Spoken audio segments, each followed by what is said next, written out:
Prayer should be the key of your day and the lock of your night. Let us begin this day with the blessings alminate. I call upon Sneha for prayer song. മന്ത്രാലയം ഒരു ബൃന്ദാവനം മന്ത്രാലയം ഒരു ബൃന്ദാവനം അന്ത മണ്ണിൽ നടനമിടും കണ്ണൻ പദം മന്ത്രാലയം ഒരു ബൃന്ദാവനം நந்தகுமாரனை வந்தனை செய்திருந்து நந்தகுமாரனை வந்தனை செய்திருந்து விந்தை புரிந்த ஸ்ரீ ராகவேந்திரர் வாழ்ந்திருக்கும் விந்தை புரிந்த ஸ்ரீ ராகவேந்திரர் வாழ்ந்திருக்கும் மந்திராலயம் ஒரு பிருந்தாவனம் அந்த மண்ணில் நடனமிடும் கண்ணன் பதம் மந்திராலயம் ஒரு பிருந்தாவனம் தாய் தனை பிரிந்த தனித்தனியாடுகளை தாய் தனை பிரிந்த தனித்தனியாடுகளை வெங்குழலாலவன் மீட்டது போலே தாய் தனை பிரிந்த தனித்தனியாடுகளை வெங்குழலாலவன் மீட்டது போலே பரோலக ஞான மந்தருக்கெல்லாம் பரோலக ஞான மந்தருக்கெல்லாம் மந்திரமலையின் பொருள் தந்திடவே உதித்த மந்திரமலையின் பொருள் தந்திடவே உதித்த மந்திராலயம் ஒரு பிருந்தாவனம் அந்த மண்ணில் நடனமிடும் கண்ணன் பதம் மந்திராலயம் ஒரு Brindavanam. Thank you, Sweta. Small cheer and great welcome makes a merry face. I would like to welcome Dr. Mirdula Ravindran, Head of the Mathematics, to deliver the welcome address. Thank you, Kavya. So good afternoon, one and all. Today we have an auspicious guest personality with us. So I have a great pleasure in welcoming each and every one of you to this program. So first of all, let me thank the management and principal for giving us permission to conduct this event. Then our today's resource person, Colonel Suresh Mannakunath. We have to salute him before inviting him. We should salute him because he has served a quarter century of years our nation. So a big salute to him before I welcome him to this program. And there will be a staff who is giving an introduction about him, so I'm not talking much about him now. So wholeheartedly I extend a warm welcome to you, Colonel Suresh Kumar. Please accept our invitation and do the program. Hearty welcome to you. And I extend a warm welcome to all the participants who have joined this program today. And I'm sure you are going to have a very wonderful session. You are going to get knowledge about how to get into two different kinds of job. So it is going to be a very, very wonderful session, and I expect each and everyone to be attentive and interact with him and make use of the program as much as possible. So once again, I extend a warm welcome to each and every one of you. Thank you. Thank you, ma'am. It was indeed a warm welcome. I would like to invite Dr. Srija, Associate Professor of the Mathematics Department, to give a brief introduction about the resource person. Good evening, everyone. It's my privilege to introduce the resource person of today's program, Army and IT Careers. He is an alumnus of the prestigious National Defense Academy Colonel Suresh, was commissioned on 11th June 1988. He has served along the line of control with China, Pakistan, both in the north and east, in Jammu and Kashmir, Arunachal Pradesh, and Rajasthan. In addition, he was actively involved in counter-insurgency operations in the Kashmir Valley and also had the distinction of building strategic defense asserts of the island territories of India in the Nicobar Islands. After spending over a quarter of century in uniform, he seamlessly shifted over to the corporate world, wherein he works with Infosys Limited at Mangalore. Hands-on compact and corporate experience backed with academic knowledge from esteemed institutions such as JNU, XLRI, IIM, has helped in the formation of an eclectic persona. In his spare time, he is a passionate traveler, voracious reader, a history buff, and a geography plus map aficionado. We are fortunate to have you with us today, sir. Thank you. Thank you, everybody. That was a very flattering introduction for me. Thank you so much for that. So, thank you, madam, for giving a very warm welcome to me. I also take this again, once again, this opportunity to each one of you. A very, very good afternoon to you. And let's get on to business. So, I'll just start with the presentation. Thank you.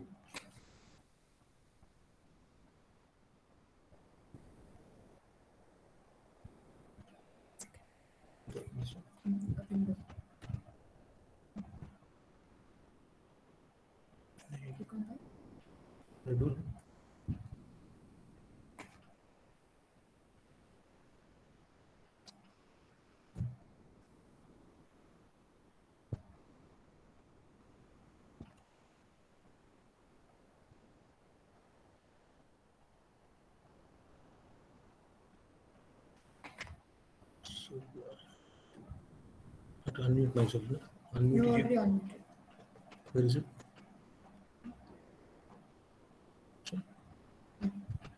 But is it unmuted? Yeah. Are you sure? No, I'm not sure it's unmuted or not. It is okay. Okay. Should I click here? Hide. Fine. Nothing's coming. No, the slide is not going. Okay. Hi, everybody. Am I audible to everybody? Hello. Yes, you are audible and screen is visible.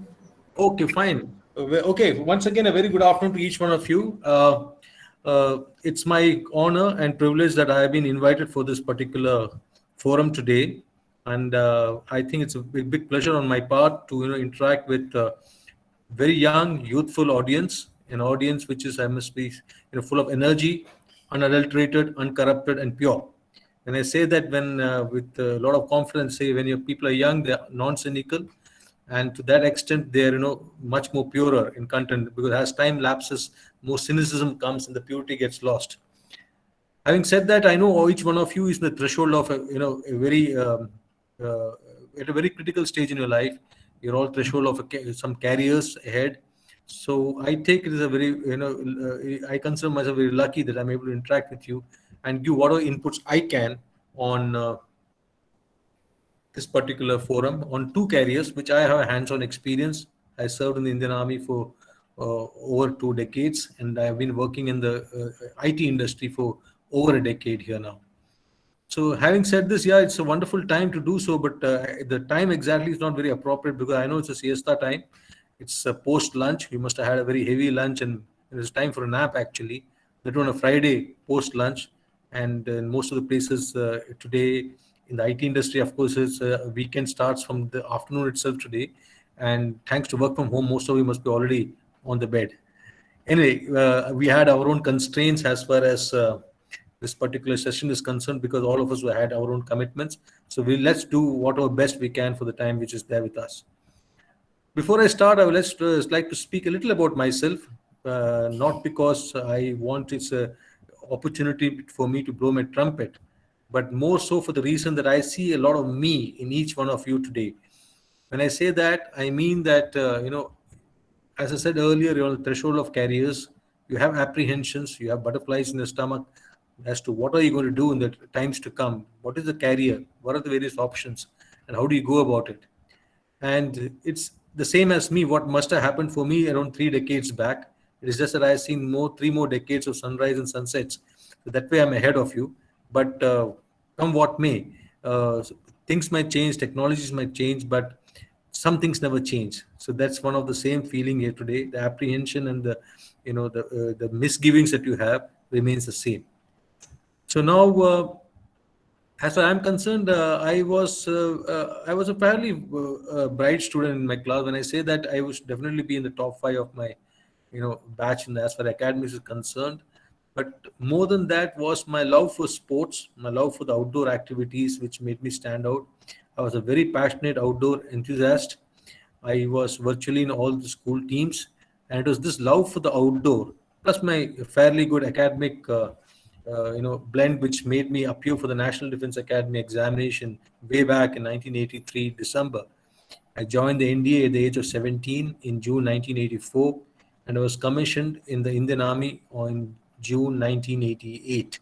So that's the brief time when I spent in the, about my training. Thereafter, as it has already been covered in the introduction, I had my first tenure was along the Indo-China border in a place called Tawang. It's on the extreme northeast of India on the Chinese border.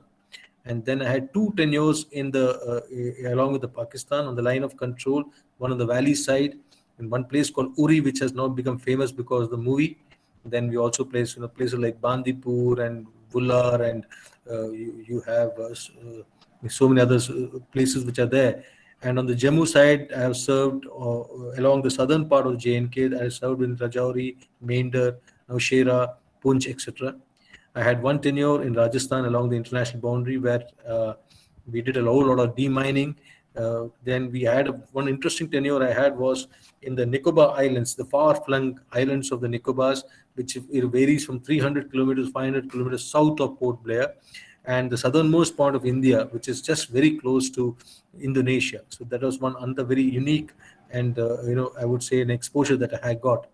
I took part in the Op Vijay during the Kargil operations, and I was deployed in Rajasthan. Then in the Op Parakram time, we did massive demining of a very, very large number of minefields. So this was all the background to it. And now I will come to the army as a career. The minute you say army, the first thing which strikes any person is, the first image that you form is that of, a guy who is, who is very disciplined and is very rigorous and very stern and patriotic, etc., etc. And of course, all the movies are made a caricature of the army officers. Is for some reason is always wearing a golf cap. He's hanging a double barrel gun on his. It's always on a sling, and he's always smoking a pipe and stuff like that. But which is not the actually general case. We're all normal people, like any part of the society, and we do all other things which any other person does. But more interesting thing, which I'm sure all of you today will be surprised and pleasantly surprised to know that, is many of the things that we take for granted today had its genesis in the army. Would you believe that internet was first started in the army? It was started with the U.S. Department of Defense. It was a means. It is called APRANET. It started as APRANET. It was a communication tool between various organizations, and which was subsequently developed. This happened in 1969, which is developed to today's what we see as internet. Can you today imagine a world without internet? The very fact that I am sitting here in Mangalore and all of you are sitting in various houses in various parts of, maybe Tamil Nadu and Coimbatore, and you're able to see me and we're able to interact with each other itself is an indication as to what internet has done. So that also had a connect with the army, very interestingly. The next example I would say is the global positioning system. We take GPS so much for granted. This started in the early 70s. In 1973, GPS was started again by the U.S. Department of Defense as a way of knowing where your troops are, where your soldiers are, where your teams and forces are deployed. Today, you see how it has been positioned and how it is being utilized in virtually everything. It's whether it's travel, facilities, utilities, services. It's become second nature for us. So that's again had a connect with the army. Interestingly, And many of you may not be aware that many of the roads that we see today, many of the roads, dams, cantonments, the hill station, virtually almost all the hill stations in the country were made by the army for whatever reasons, but the fact remains that they're made for the army. Interestingly, very close to most of you are from Coimbatore, so the road from Mittupalayam to Ooty also was made by the army. And even Mulla Periyar Dam was initially recce, and the first damming and even the final dams were made by the army engineers. So those are the things which most people are not aware, but there are the actual truths. Now, coming to space research, the genesis of the space research was actually a rocket called the V rocket, which was used in the World War One as rockets. And that same rocket technology subsequently was amplified and taken done further research to.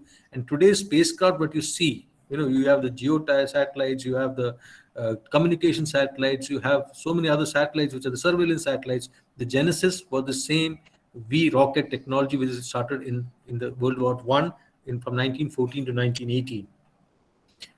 The army has always been the pioneers in communications. It was initially the walkie-talkie, then you had the radio communications, and then you had this technology of the CDMA technology or GSM technology.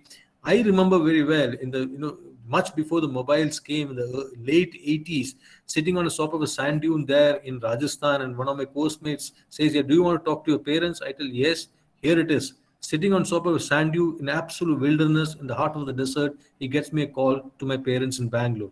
We are always being the army has always been way ahead in terms of communication. We have our own static communication systems. We have our own radio communication systems. Vehicle technologies, again, you may be surprised to know that up to the World War One, there was the last war where actually horses were used for wars.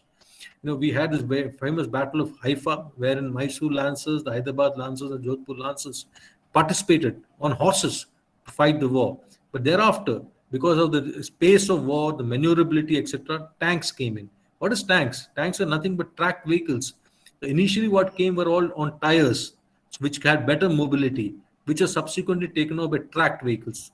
And tracked vehicles are vehicles which has got a track, which has got better mobility, can go over even very rough terrain. And today you see it so commonly, whether it's earth moving plant, you see a JCB, you see multi-terrain vehicles, which is actually made for the services and now being used as adventure activities in the civil sector. So technology-wise, even in terms of communication vehicles, Army SP had a very big role to play. And most importantly, now I'll come to the more interesting parts, which is training. Training and human resource management.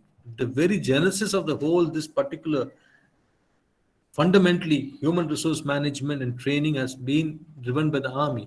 Because the earlier days when there is no industry except agriculture, soldiering was always there right from the time mankind came. Warfare as a concept was always there. So training, what is training? Training is getting people from various, it doesn't matter which ethnicity you are from, caste, color, creed, language, it doesn't matter. You get all of these people together. You train them in a particular manner to make sure that all of them think coherently. They channelize the energy in a particular manner, and they have a common aim and a common vision. That's what training is. And one of the pioneers in training, this is something which we have been doing inherently right from not now. That's been going on as part of our procedures for decades, maybe 50, 60 years from now. So that's the beauty of army. A lot of concept that we use today in human resource management was already being professed and already being practiced in the Indian Army. Having said this, I'll take you ahead with the army has a career option.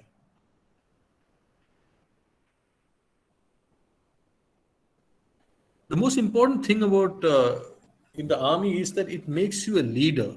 And all of us have potential within us, but we are shy of using it, or we don't get an opportunity to use it. So there's a very famous saying in English which says that some leaders are born, and some leaders have leadership trust on them. So if you join the army and you're already a born leader, fantastic, it's good for you. But not to worry, if you join the army, be rest assured the army will make you a leader. The way it is trained, the way responsibility is given to you, right from the day you're 21, you get commissioned at 21, the responsibility is given to you, makes it so much more, is that the reason is that the responsibility thrust on you, the kind of uh, expectations of you from your own team, your own participants, your own team members is such that you transform from a boy to a man. I'll just give you my own personal example. At the age of 21, as I told you earlier, I was posted in a place in the Chinese border. Similar to the Galwan attack, which has taken place now, in 1987, there was an incident called the Sumdrongcho incident in Tawang, where the Chinese came in and occupied a part of our territory. And they were, of course, pushed back. But since the threat of the Chinese was there, we multiplied by our forces by three times. That means where the 1,000 troops, we push in 3,000 troops. Where the 3,000 troops, we put in 10,000 troops. So when you do this kind of a thing, we were able to immediately deploy our forces there. But in the larger run, we need to give them ammunition, we got to give them food, we have to give them weapons, we have to give them so many other things. But that is where, so the whole point was, I was deployed at a place called 3933 meters. 3933 meters comes to 13,000 feet. So there I was posted, and I had with me just 30 people. And my job at the age of 21, just remember the fact that I'm just about 21. And I was tracked along these 30 boys to make a track joining my place to another one place, because there was an infantry post there and they had to be fed food every day, food, ammunition. They had to be taken care. So I remember in this particular place, we should start at 4 in the morning. 4 in the morning, because the sun rises very early in the east there. And by 8 o'clock, it starts getting cloudy. By 9:30, it starts drizzling. And by 10:30, 11, it's virtually you'll be caught in a blizzard or you'll be caught in some kind of a storm. So you have to come back. And the track that you're making, believe you me or not, it is just maybe 5 to 6 feet wide. And you're working in areas with gradients of 30 degrees, 40 degrees gradient, extremely steep gradients. Weather, I told you, is inclement. So you have inhospitable terrain, you have inclement weather, you have family separation, there's danger to life. And remember, all this is happening to a person who's just 21 years old. But this is what I was telling you. When leadership is thrust on you and people look up to you for responsibility, automatically the potential in you, the leadership potential which is lying latent in you, gets exposed. That was what I was trying to say, that when you join the army, it brings out the best in you. Next is, it's a way of life, it's a passion. If you see now an Air Force fighter pilot, he's flying at 2 times the speed of sound. He must be getting a flying allowance of maybe 30,000 rupees or 40,000 rupees. It is not the money part of it. It is the thrill, the flow of the adrenaline which gets you kicking, and that passion which is there. So that's why when I joined my company, present company, and people asked me, where were we working earlier? I told I was not working. I served in the army. I served in the army. I served the nation. There's a difference between service. I'm working in this company, but I'm serving in the army. But unless you have the passion for service, any government service, particularly the army, you cannot do it. You have to have this motto of service before self. So when a responsibility is given to you, it's a pride in the uniform. I cannot let myself or the uniform be looked down upon in front of my subordinates, in front of my other civilian counterparts. The pride of the uniform, the spirit de corps as they call it, the pride in your battalion, your spirit, your responsibility given to you. You must have seen what happened in Galwan when the Chinese came. The Chinese came, and that particular battalion, it was one of the Bihar infantry battalions. They fought like it is their own house property. That, how did it come? That came from a sense of pride in the unit, and the pride in the nation, that how dare they come and try to occupy a place. And that does not come easily. That comes from years of training, years of a passion which is there. And that's the reason why people went and did what they did. We lost 20 soldiers, but we did not let the Chinese come in. And believe me, that again was at 14,000 feet. People fell into the rivers, they smashed with stones on their heads and made them frozen to death. But again, that came because they had pride, the spirit to go in the uniform, and the task given to.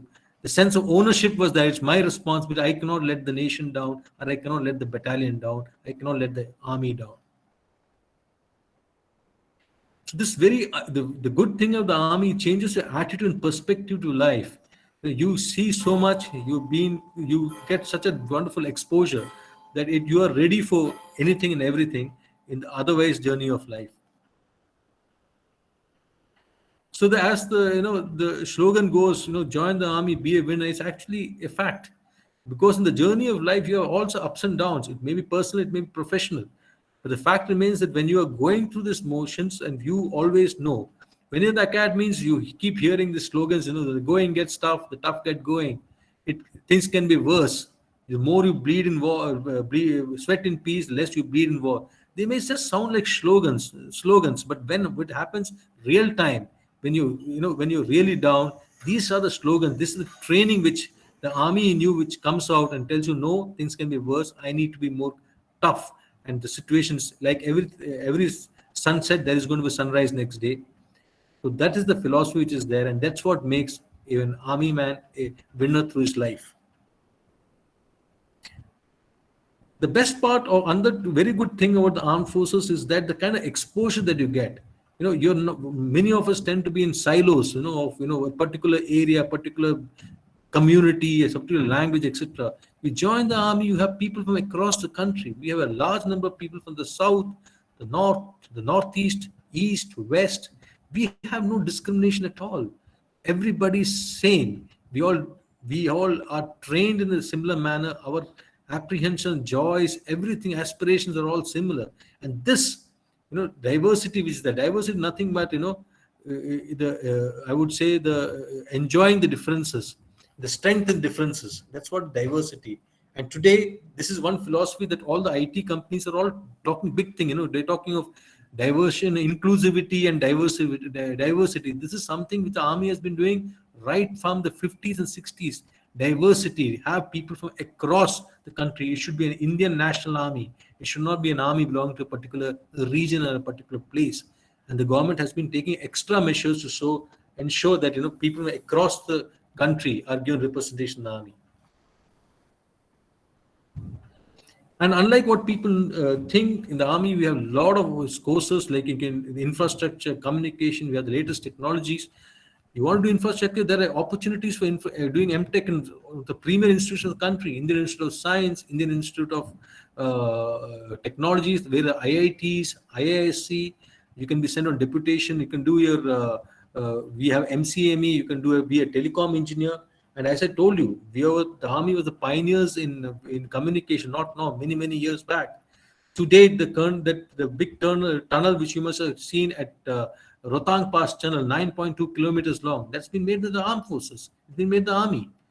Some of the highest bridges in the world at Kardungala Pass, which is at the highest bridge in the world, is at 19,000 feet, was made by the army.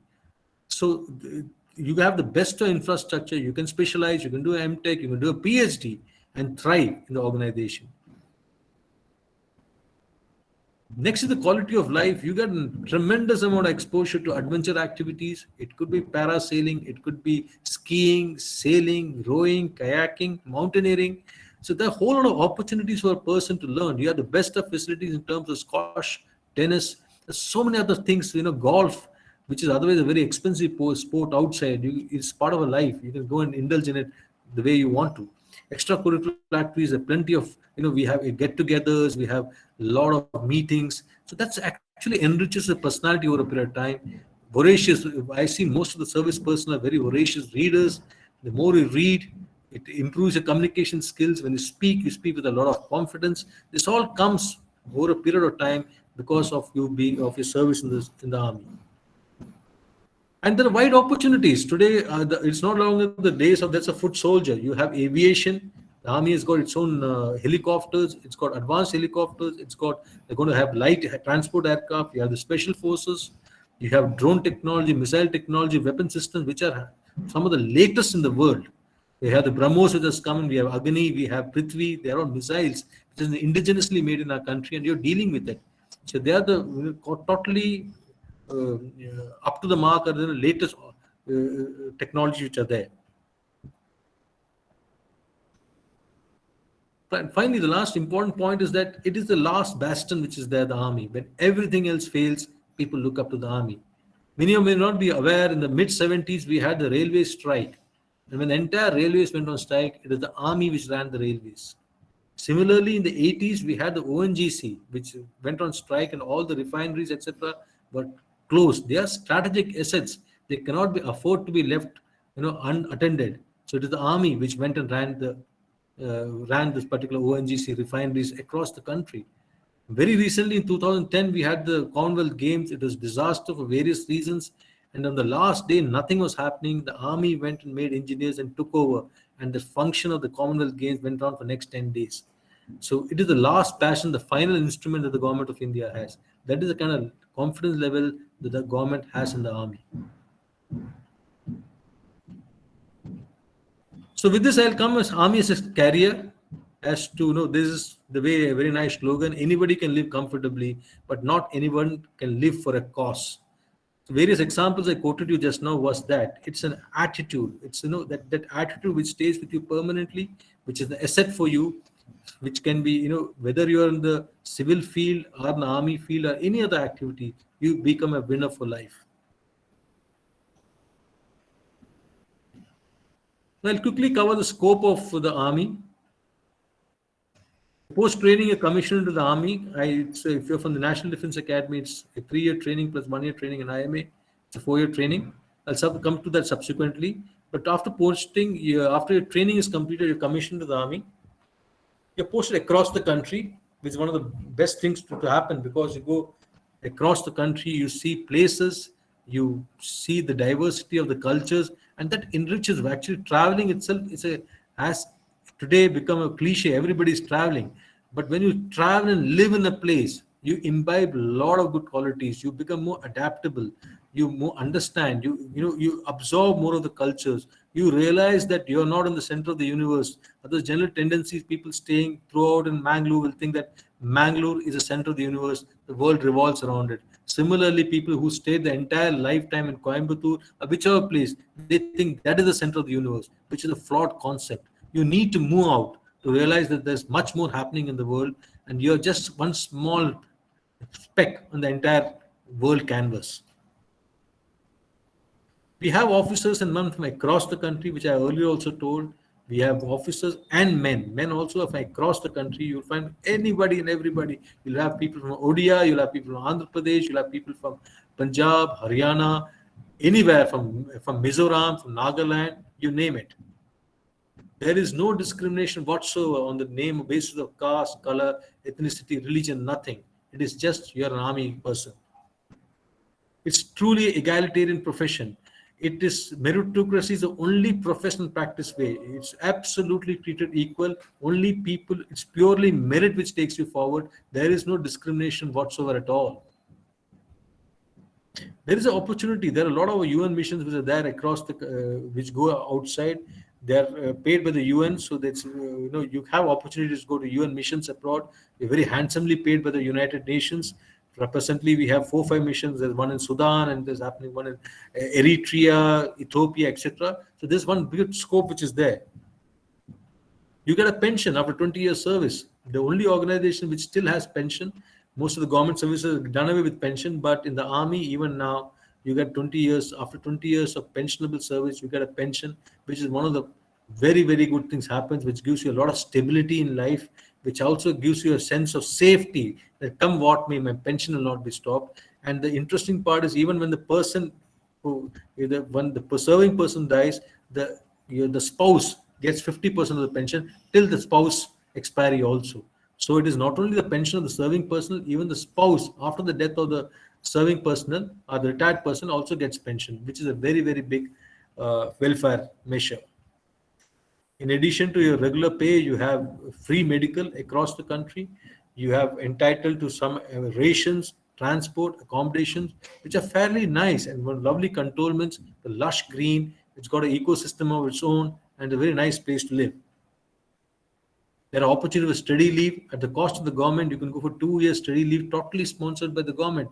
You can do wherever you want and across the country. You can take any matter of your subject choice and do that, all at the cost of the government. It's some privilege which no private company ever gives you.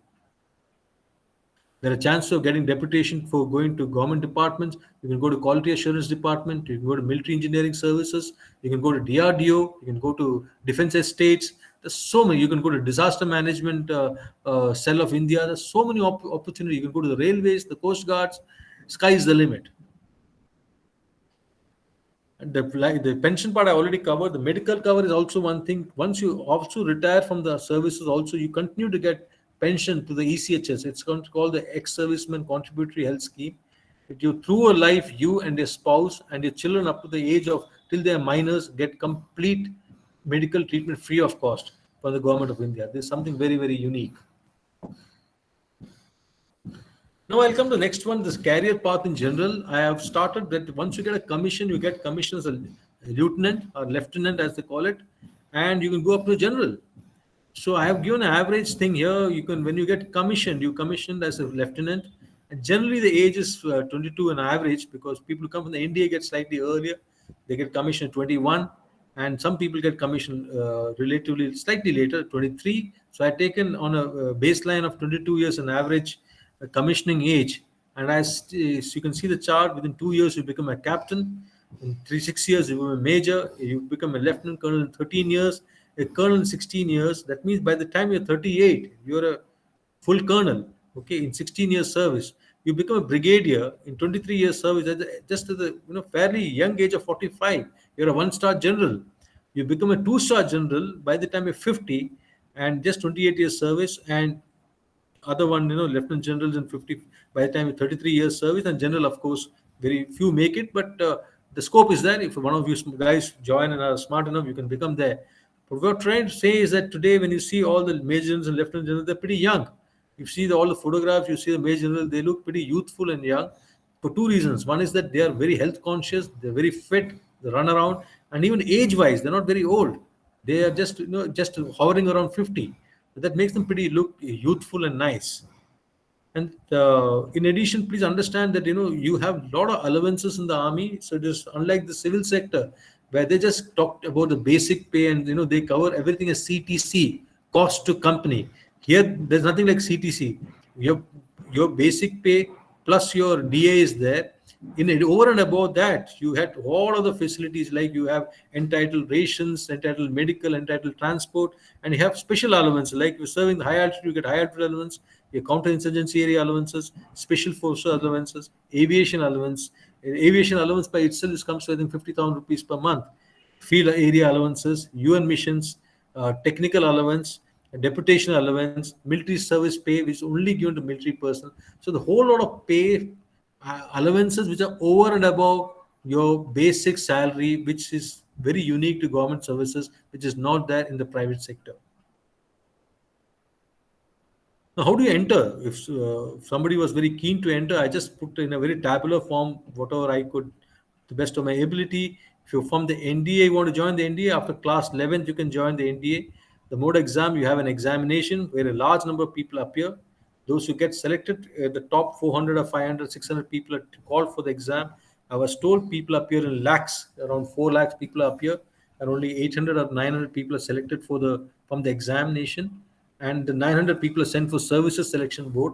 It has got a lot of things. It has got individual tasks, group tasks, psychological tests, then public speaking, group discussions, and an interview, etc.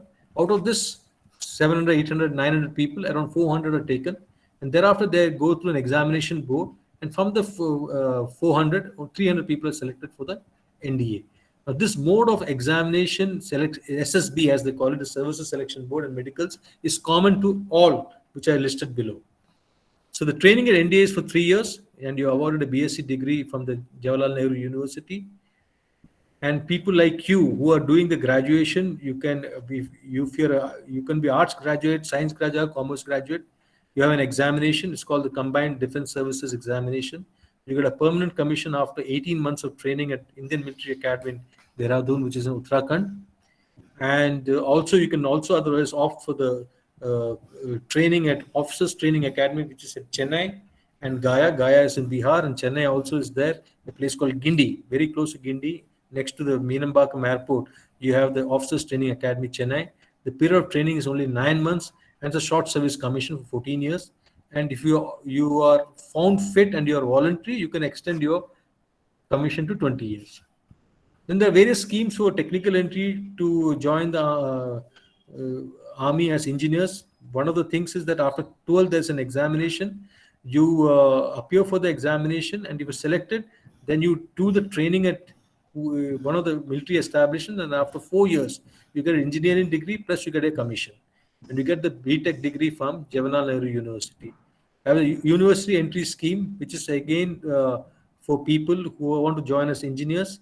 After you do engineering, they train you in the military academy, and the period of training is 3 years. And the last one is, people who have already done the engineering from outside, and after doing the engineering are desirous of joining the services. You directly go for a services selection board based on your marks, and then do medicals, and you go to the military academy at Dehradun, and in 12 months you get commission. So this is the way you can enter the army. So with this, I finished the army portion. All I can say is that join the Indian Army. It's living a life less ordinary. It's very different, but very exciting and very nice. With this part, I'll finish the Indian Army session. So as I told you, I served for over 2 decades in the army, and thereafter, I had to leave the army due to some domestic reasons to take care of my aged parents, and I came out. And then I had next 12 years in the corporate sector. So that was the IT industry. So I consider myself very lucky that I was, able to serve two wonderful organizations, one is the Indian Army and the other being the Indian IT industry. So IT industry also is a fantastic option. So I will just explain you what is all about.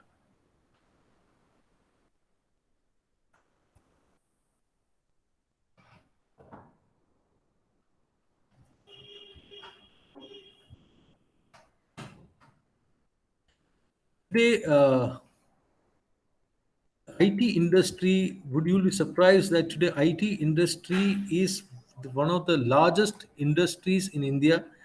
It it is, you will be surprised to know that it is contributing 10, almost close to 10% of our nation's GDP. Our export potential is 200 billion dollars every year.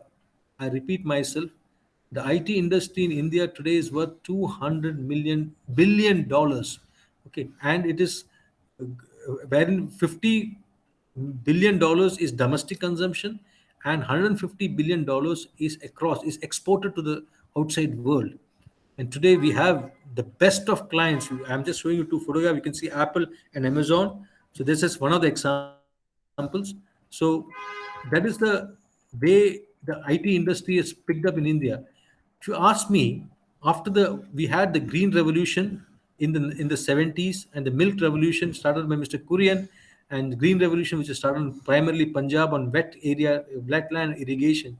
The next thing which happened big time in India was the IT revolution, which started in the early 90s and is still going on.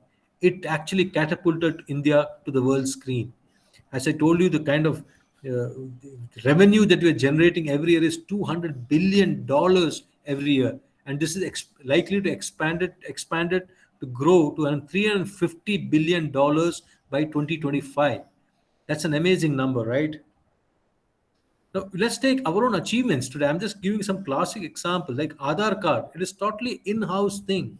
It was made in India by our own team members, our own Indians, which is something the world has been so shocked, in the sense that it's open source technology. It is open to use by everybody. It is, it's you can anybody can use it. Anybody can scrutinize it. So it's such a beautiful concept. We already issued almost 1.3 billion cards. How beautifully it has been merged with your passport, with the ration cards. Now going to be, even elections are going to be merged. Your banking applications, your railway reservations, you name it. You take a DG locker, you take anything and everything. That's so beautifully Aadhaar card has come. It's come. It's got fingerprint. It's captured of yours. The iris is captured. So there's no way somebody can go and penetrate and do some hanky panky there. It's such a beautiful model, and you're just given a number. Each one of us has been given a number. There is no caste, color, creed, nothing. You're a number, and that single number is so beautifully merged, and that can actually change the face of India. And now the latest decision is to merge the election card and the Aadhaar card to ensure that there's no bogus voting happening. Whether it will happen or not is a different issue, but the very thought behind it is very nice. Another one app which I would like to say, the Arugya Setu app.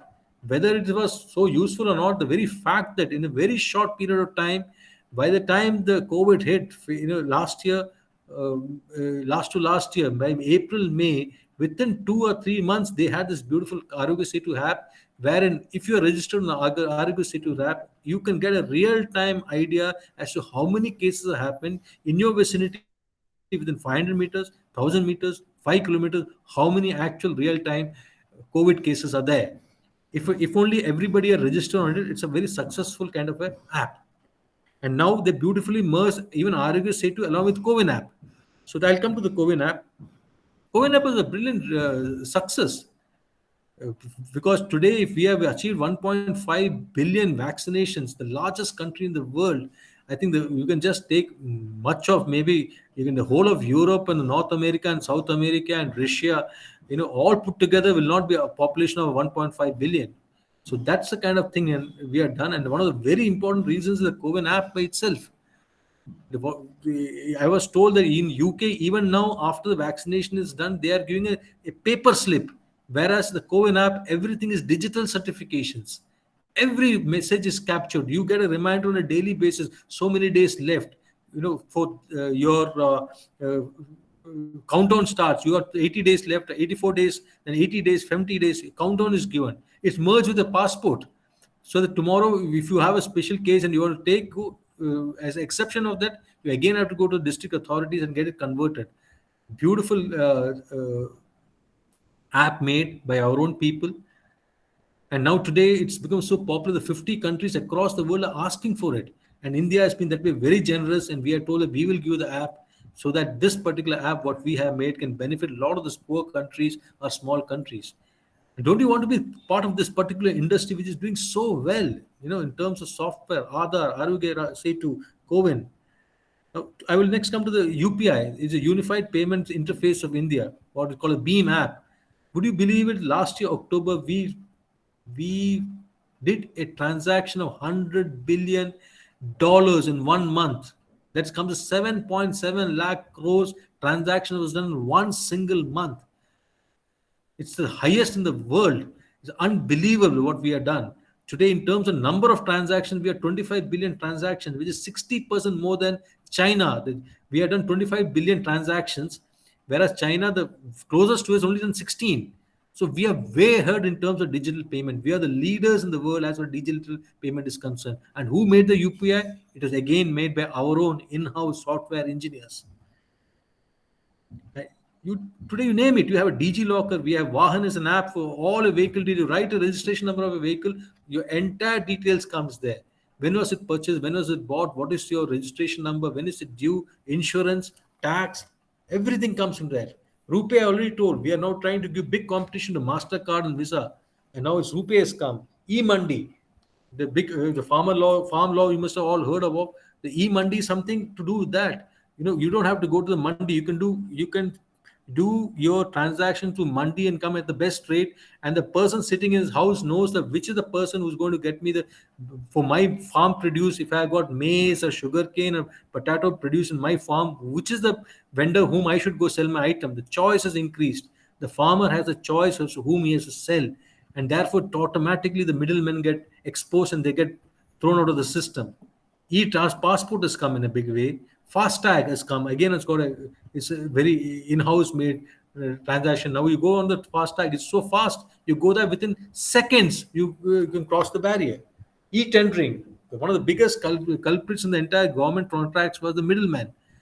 Contracts and all kind of manipulations taking place. Now all big contracts in the country are happening through e-tendering. So this is again has been a big applications of software which has been developed by our own fellow Indians, and the list goes on. Our SEBI, our stock market is one of the few, one of the best, stock exchanges which has been totally made computerized. China has still not made their systems computerized, whereas our SEBI, NSE, National Stock Exchange, the Bombay Stock Exchange, all have been computerized long back, maybe 20, 30 years back. There are no handheld share certificates; they're all demat certificates now. So what I'm trying to say is that IT as an industry has touched each and every sphere of our lives. And here it is here to stay. It is not going anywhere. Now I'll talk IT and ITES as a career option. It's a booming industry. It's a booming industry. It's only getting bigger. There was a point of time in between, there was people saying, no, IT has reached a saturation level. It is going to die a natural death. I'm sorry to say it's not happened. In fact, pandemic has, and work from home has only finally further compounded what the industry can do. This famous tagline that Samsung has got, what next is what? You think what more can happen, and you're surprised to know the next this also can happen. Every day your SMS has gone, WhatsApp has come, and WhatsApp has come, something else happens. Today you can make a payment through Google Pay, through WhatsApp. Life is getting more and more. There's no end to technology. The technology is one subject which is never going to die. It's only going to get better and better and better. And interestingly and ironically, the pandemic has brought only the best of technology, and they're just saying that that's the tip of the iceberg, and so much more to come. You talk of artificial intelligence, you talk of machine learning, deep learning, big data analysis, cloud computing, image processing. Endless is the list. Endless is the list. Artificial intelligence is going to change the world. All these things I mentioned about today, they are making computers start thinking like human beings. That's what is deep learning. They're trying to make the computers with the various kind of adrenal connections behave like your nerves. They already estimate as to stimulating your brain as how will your brain react in a particular manner. Robotics is coming as a big subject again. It is here to stay, as I told earlier. And today you see the clients that India is dealing with. Everybody wants to come and open an office in India. There's a fight between Bangalore and Hyderabad. Who's going to have in the Apple office? Finally, of course, Hyderabad won the battle. But today, everybody is vying to come India because this is where all your software engineers are. The entire people who doing the coding, they are in India. And interestingly, they're all in southern India. Most of it happens in Hyderabad, Bangalore, Chennai. These are the three main IT centers in the country. A little spillover in Kochi. Yeah, but definitely Coimbatore is one big place again where TCS has got a big office, Cognizant has got a good big office, even Infosys has got a bit of a small office there. But you see the clients, we got the best of your insurance companies, PwC, PricewaterhouseCoopers, Newman Marcus, you have Amazon, you have Flipkart, you have Apple, Airbus, Boeing, they're rivals, but they're all coming to India. So that's the beauty of the IT sector. It's a dynamic industry, every day changing to meet the requirements of the society. When work from home came, how beautifully they adapted. Within days, the entire systems were sent back to the houses, and the work from office to work from home was not such a seamless operations. And interestingly, the revenue output of each of the IT giants in the country, whether it's Wipro, Infosys, everybody saw a fantastic spike in the revenues. So that's the change that it because of the computers, any movement, place is irrelevant. The work can be done. You can sit on the laptop, you can work under a tree, you can sit in a building, you can go wherever and work wherever. And the interesting part about IT is the demand is so high that whatever may be the supply today, it is the supply, the feeder system is not able to match up with the demand of engineers today. Demand is so very high. And that's why if you're good at coding, you picked up this language, whether you're MCA or something, you can pick up coding as a subject. Sky is the limit. There is demand. There are people. Attrition today is one of the highest in all companies. Attrition has high as 40-45%, which means virtually. I'm talking three big companies: TCS, Cognizant, Wipro, HCL, and Infosys. Having 45% attrition is as good as every second person has got changed. And let me tell you, I've been seeing people going 100% hikes. 100% hike. That means if he's getting X lakhs, he gets 2X lakhs. So if he's getting 20 lakhs per annum, he goes at 40 lakhs. That is the kind of demand which is there. And the most interesting thing is about, I'll come to this later. We have special facilities. It's a very, very, again, very egalitarian kind of industry. Well, there's a lot of facilities given to specially able people. One of the few industries wherein women and men ratio is almost 50-50. I won't say exactly 50-50, but definitely the ratio 60-40 for sure. 60% men and 40% women. Very woman friendly. And even they are very conscious of the fact that the mothers to be, the young mothers to be, are taken care of. You have rooms for them, especially you have work from home facilities done for them earlier also, pre-pandemic times also. Lactating mothers have special rooms, special facilities. You have crashes which have been joined, opened in all the places. So young mothers who have young babies within the campus itself, they look up the child, etc., etc. As I told again, the beauty of this IT industry is got fantastic work environment. There's so much stress on the way you work. There's just about not going and sitting on a table with a fan and just a table and a chair. No, there's a lot of thing which goes into your workspace design, your kind of tables, your agronomics, what kind of AC, air conditioning should be there, right kind of air conditioning, right kind of air circulation should be there, the humidity levels are checked, the oxygen levels are checked. They put a lot of emphasis on the way you work, and that's a very great thing. The work life balance, one of the few industries where they say no, a happy family man is a happy professional. So they put a lot of stress on a personal life as well. They try to make your weekends as free as possible. They say no, you have to be happy at home also. They make special endeavor to ensure that your personal affected is not affected by you know working office and excessively. As I already told, there's special empowerment for women and specially able. The specially able, we have all group buildings where they have special toilets for them. There are special ramps for them that they can go. There's special workspaces for them so that they don't have to climb the stairs. It goes out of the way. The infrastructure design is in such a manner that the specially abled people are made fully comfortable. And another one great thing about the IT industry is it believes in the philosophy of giving back to the society. It feels that yes, we owe back to the society. So virtually every company, if you see, one of the largest, if you see philanthropic organization, whether it's the Azim Premji Foundation, or the Infosys Foundation, or the TCS Tata's Foundation, they're all big time. They're spending a whole lot of money, and because the whole philosophy is that even each of the development centers, whether in Coimbatore, Bangalore, Mysore, wherever, they each individuals are very conscious of the fact that you are one of the privileged lot, and we need to go to the hinterland, we need to go to the villages, we need to give everybody an opportunity so that they go in life. There are a lot of focus on ethics and integrity. And the very interesting thing, unlike, it's not a typically based on just profit based company. There is a lot of stress on being honest to your customers, being honest to your internal stakeholders, being honest to your external stakeholders, to your the local neighboring villages, to your government authorities, state authorities, in whether it's compliances, statutory labor laws, payment, minimum working hours, paying OT, etc., etc. A lot of stress on that. As I already mentioned, the world-class physical infrastructure is one thing which is a lot of stress is put upon.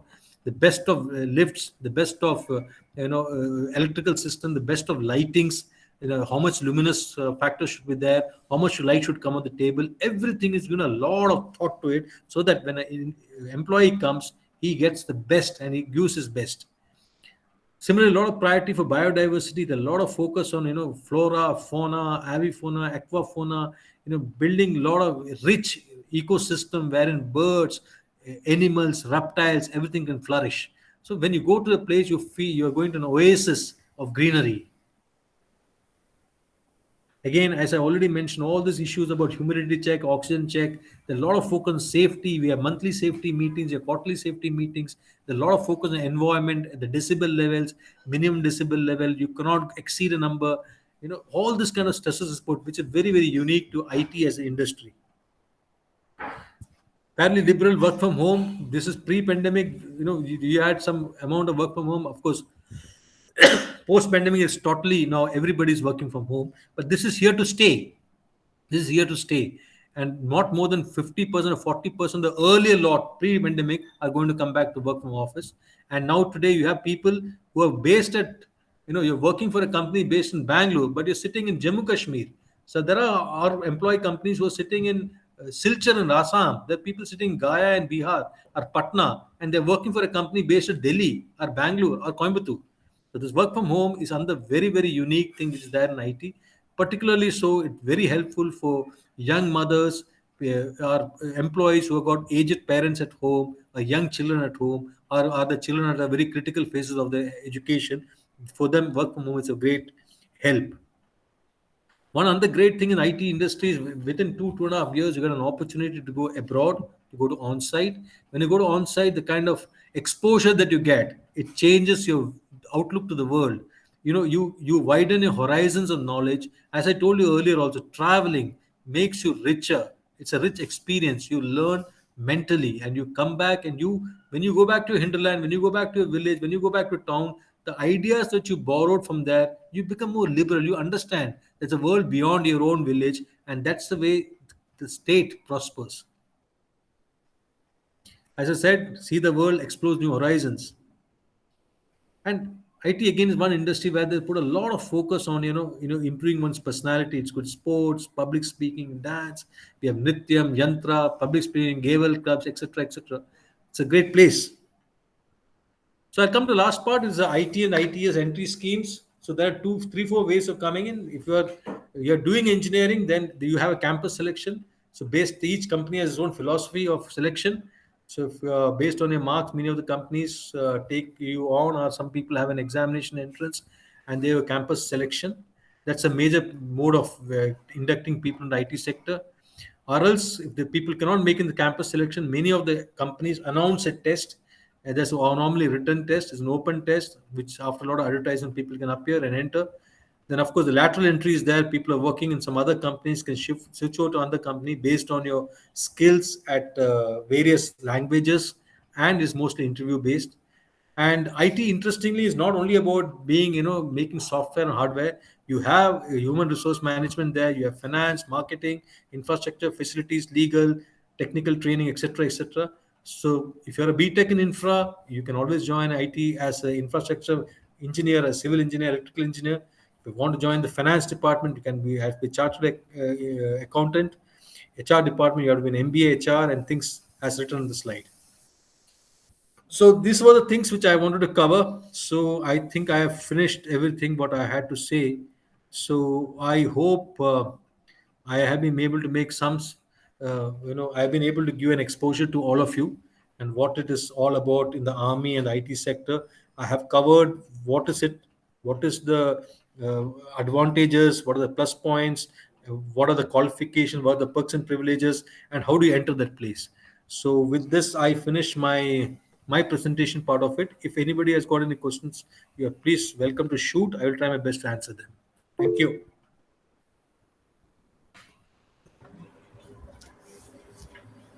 Yes, participants, if any queries, please go ahead. Either you can unmute and speak, or you can put in the chat box.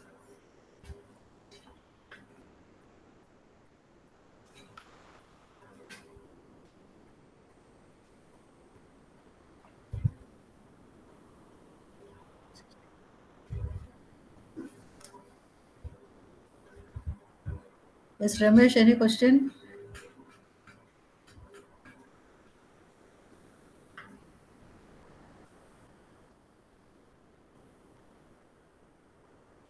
Yes. So that was a wonderful session, and I think we should address such things to the plus two students, not only to the degree students, because I think they have to start their preparation from there. Absolutely, absolutely, madam. You're right.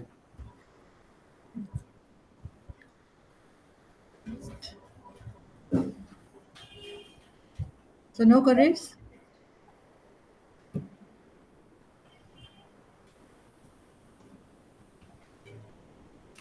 Okay.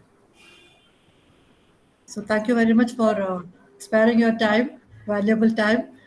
It was a it was an amazing session, and I'm sure it will be helpful to many. And of course, this is going to be in YouTube, and many will be watching, and I'm sure many will be benefited out of it. So the time is not going to be waste; it will be utilized by many. So thank you very much for joining us, and I request Srija, please proceed with the formalities. Thank you very much, madam. Thank you very much. I request Mageshwari ma'am to propose the vote of thanks. Thank you, Srija. Good evening, all. On behalf of CMS College, I take this opportunity to propose a vote of thanks to those who have directly and indirectly contributed to this webinar on Army and IT Careers, a guided tour organized by Max Department. At the outset, I thank our chief guest and resource person, Colonel Suresh M. KUNNATH. We are really enlightened with your knowledge and presence, sir. We are thankful to our Honorable Chairman and Secretary for motivating us. I would like to thank our principal for his enthusiastic support, and also a special thanks to the organizing committee, teaching faculty for their unflinching support and coordination. A heartfelt thanks to our students and also from participants from other institutions for their active participation. With these warm words, once again I thank all of you for your cordial cooperation. Thank you.